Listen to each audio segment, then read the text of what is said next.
મામાના ઘરે રહેવાના નિયમો.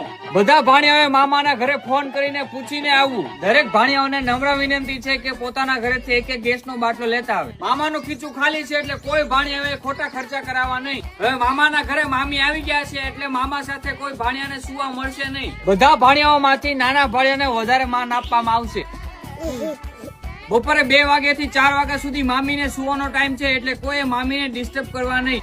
દરેક વખતેની જેમ આ વખતે પણ બધા જ ભાણિયાઓને એક કપડાની જોડી લઈ દેવામાં આવશે. વધારે કઈ લેવું હોય તો પોતાના મમ્મીના પર્સમાંથી પૈસા લઈ લેવા. કોઈ ભાણિયાએ મામાના ઘરમાં ખોટો કકડાટ કરવો નથી અથવા તો મામીને હેરાન કરવા નથી. જો આવું થશે તો ઘરની બહાર કાઢી મૂકવામાં આવશે. આ વખતે ઓછા મજૂર મળ્યા છે એટલે મામાના ખેતરમાં 5-5 કલાક બધા ભાણિયાઓએ કામ કરવું પડશે. વેકેશન ભલે ગમે તેટલા દિવસનું હોય પણ ભાણિયાઓએ 5 દિવસ જ રોકાવાનું છે.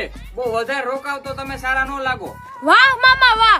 મામી નતા ત્યારે તમે 2 મહિના રોકાતા ત્યારે તમે કાઈ નો કહેતા અને અત્યારે મામી આવી ગયા તો તમે નિયમો કર નાખ્યા. મમ્મી ના થઈ ગયા મમ્મી ના થઈ ગયા